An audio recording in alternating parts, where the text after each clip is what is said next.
Hi, I'm Mike Burgess. I am Digital Development Director at Seven. Seven, amongst other things, is publisher of Project Magazine, which is a magazine designed just for the iPad. So there's no print presence for Project. It is only available on the iPad.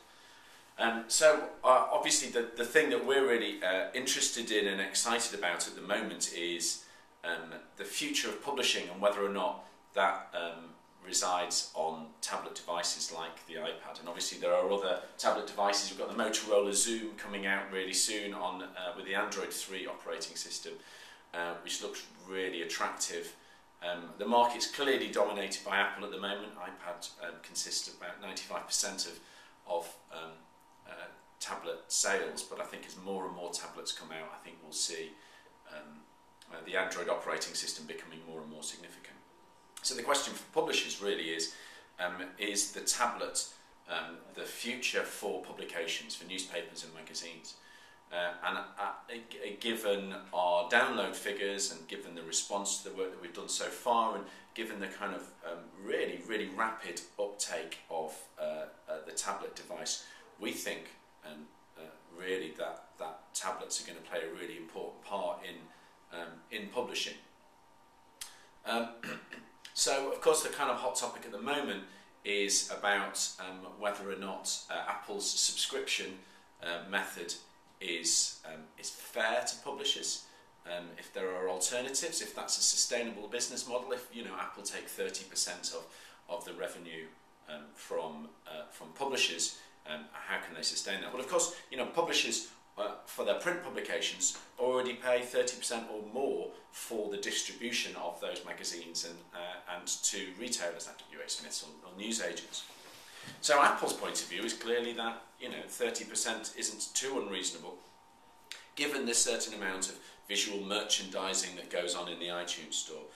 But then, of course, Google shook things up somewhat by a couple of days later announcing OnePass with terms much more in favour of the publisher. It isn't an incredibly well designed offer thus far,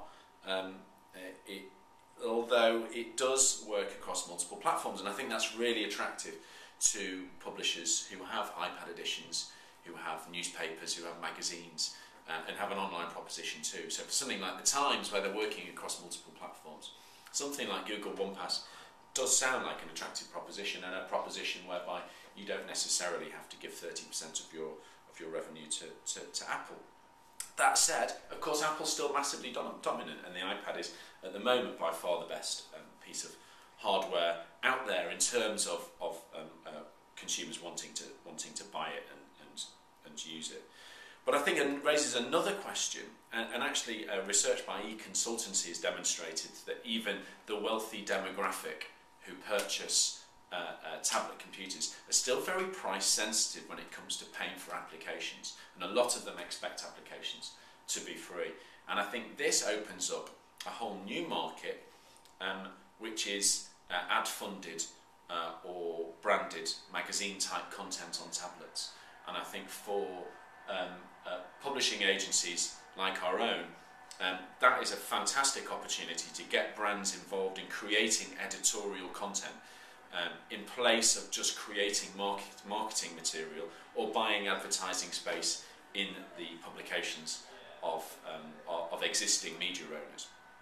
So in a way, actually the tablet could be a really new way for brands to market themselves, and not through advertising, but through engaging editorial content. And we think that's the opportunity that is offered to brands and for publishing companies. Whether or not existing media owners and existing magazines will take up that challenge, I'm not entirely sure, but for us that will be a big focus of our work for the next year.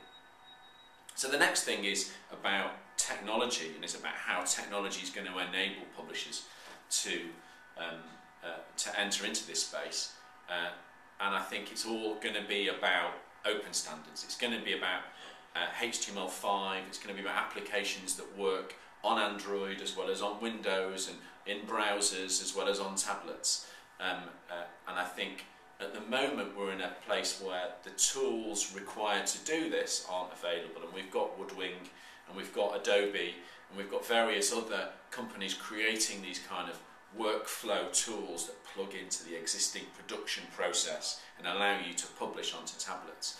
But they're very immature at the moment, and I think over the next year we'll see tools emerging, both bespoke and from the kind of established companies, which allow people to publish very easily across multiple platforms.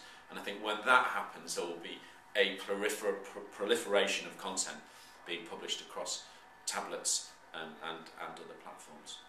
So I think all of this is kind of going to unfold in a very short period of time. The growth curve and the adoption curve of tablets seems to be very rapid, and predictions are that by the end of this year we'll have quite a significant number of tablets in the hands of consumers.